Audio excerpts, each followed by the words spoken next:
प्रेम से बोलो प्रभु श्री रामचंद्र जी की जय। पिछले वाले वीडियो में हमने जाना कि भोले बाबा माता पार्वती से श्री रामचंद्र जी के जन्म के वृतांत का वर्णन करके सुनाते हैं।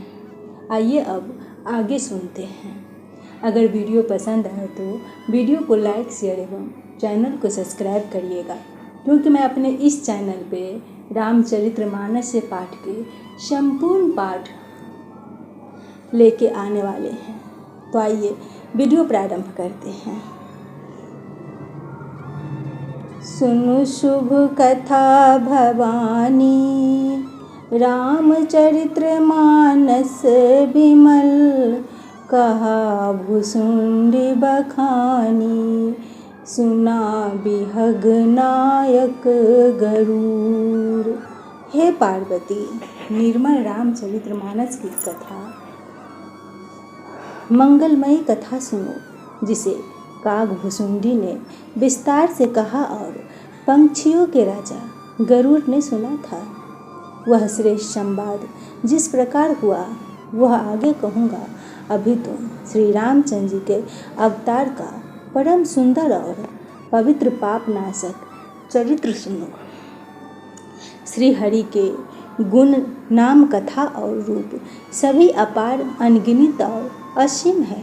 फिर भी हे पार्वती, मैं अपने बुद्धि के अनुसार कहूँ, तुम आदरपूर्वक सुनो।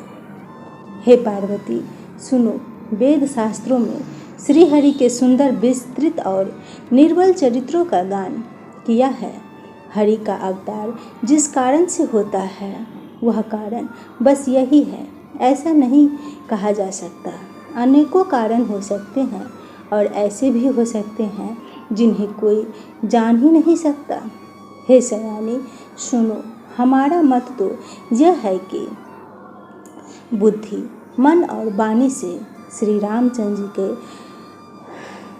कर्तन्य नहीं की जा सकती। यथापि संत, मुनि, वेद और पुराण अपनी अपनी बुद्धि के अनुसार जैसा कुछ कहते हैं और जैसा कुछ मेरी समझ में है, हे सुमुखी, वही कारण मैं तुमको सुनाता हूँ।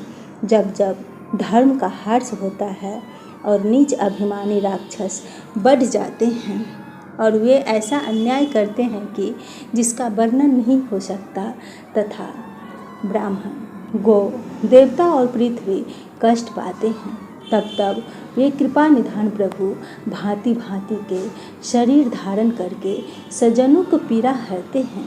वे असुरों को मारकर देवताओं को स्थापित करते हैं, अपने वेदों की मर्यादा की रक्षा करते हैं और जगत में अपना निर्मल यश फैलाते हैं। श्री रामचंद्र जी के अवतार का यह कारण है। उसी यश को गा गा कर भक्तजन भवसागर से तर जाते हैं। कृपा सागर भगवान भक्तों के एक से एक बढ़कर विचित्र वर्णन सुनाते हैं। हे सुंदर बुद्धि वाली भवानी, मैं उनके 2-1 जन्मों का विस्तार से वर्णन करता हूँ, तुम सावधान होकर सुनो। श्री हरि की जय और विजय 2 प्यारे द्वारपाल हैं जिनको सब कोई जानते हैं। उन दोनों भाइयों ने ब्रह्मा के श्राप से असुरों का तामसी शरीर पाया। एक का नाम था हिरण्यकश्यप और दूसरे का हिरण्याक्ष। ये देवराज इंद्र के गर्भ को छुड़ाने वाले सारे जगत में प्रसिद्ध हुए। वे युद्ध में विजय पाने वाले विख्यात वीर थे। इनमें एक हिरण्याक्ष को भगवान ने ब्रह्मा का शरीर धारण करके मारा और फिर दूसरे हिरण्याक्षों का नरसिंह के रूप धारण करके वध किया और अपने भक्त प्रहलाद का सुंदर यश फैलाया। वे ही जाकर देवताओं को जीतने वाले तथा बड़े योद्धा रावण और कुंभकर्ण नाम का बड़े बलवान और महावीर राक्षस हुए, जिन्हें सारा जगत जानता है। भगवान के द्वार मारे जाने पर भी वे हिरण्याक्ष और हिरण्यकश्यप इसीलिए मुक्त नहीं हुए कि ब्रह्मा के वचन श्राप का प्रमाण 3 जन्म के लिए था। अतः एक बार उनके कल्याण के लिए भक्त प्रेमी भगवान ने फिर अवतार लिए। वहाँ उस अवतार में कश्यप और अदिति उनके माता पिता हुए, जो दशरथ और कौशल्या के नाम से प्रसिद्ध थे।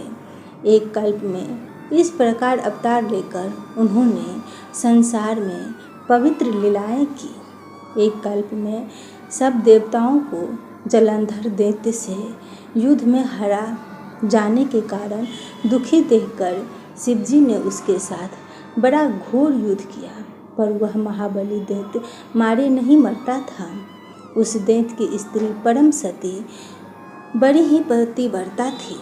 उसी के प्रताप से त्रिपुरासुर जैसे अजय शत्रु का विनाश करने वाले शिवजी भी उससे दैत्य को नहीं जीत सके।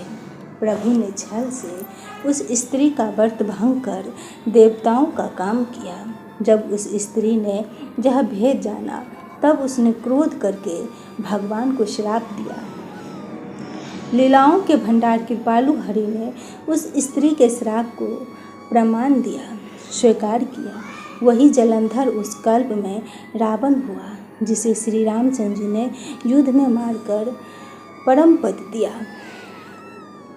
एक जन्म का कारण यह था जिससे श्री रामचंद्र जी ने मनुष्य देह धारण किया। हे भारद्वाज मुनि, सुनो, प्रभु के प्रत्येक अवतार की कथा का कवियों ने नाना प्रकार से वर्णन किए हैं। एक बार नारद जी ने श्राप दिया, अतः एक कल्प में उनके लिए अवतार हुआ। यह बात सुनकर पार्वती जी बड़ी चकित हुई और बोली, नारद जी तो विष्णु भगवान के परम भक्त और ज्ञानी है। मुनि ने भगवान को श्राप किस कारण से दिया? लक्ष्मीपति भगवान ने उसका क्या अपराध किया था? शंकर जी, यह कथा मुझसे कहिए। मुनि नारद के मन में मोह होना बड़े आश्चर्य की बात है। तब महादेव जी ने हंसकर कहा, न कोई ज्ञानी है न मूर्ख। श्री रघुनाथ जी जब जिसको जैसा करते हैं, वह उसी क्षण वैसा ही हो जाता है। हे भारद्वाज, मैं श्री रामचंद्र जी के गुणों को कथा कहता हूँ, तुम आदर से सुनो। तुलसीदास जी कहते हैं, मान और मद को छोड़कर आवागमन का नाश करने वाला रघुनाथ जी को भजो। हिमालय पर्वत में एक बड़ी पवित्र गुफा थी। उसके समीप ही सुंदर गंगा जी बहती थी। वह परम पवित्र सुंदर आश्रम देखने पर नारद जी के मन को बहुत ही सुहावन लगा। पर्वत, नदी और वन के सुंदर विभागों को देखकर नारद जी का लक्ष्मीकांत भगवान के चरण में प्रेम हो गया। भगवान का स्मरण करते ही उन नारद मुनि के श्राप को उन्हें दक्ष प्रजापति ने दिया था, और जिसके कारण वे एक स्थान पर नहीं ठहर सकते, गति रुक गई और मन के स्वाभाविक ही निर्मल होने से उनकी समाधि लग गई। नारद मुनि की यह स्थिति देखकर देवराज इंद्र डर गए। उसने कामदेव को बुलाकर उसका आदर सत्कार किया और कहा, मेरे हित के लिए तुम अपने सहायकों सहित नारद की समाधि भंग करो, जाओ। यह सुनकर मीनध्वज कामदेव मन में प्रसन्न होकर चले। इंद्र के मन में डर हुआ कि देवर्षि नारद मेरी पूरी अवतरित का निवास चाहते हैं। जगत में जो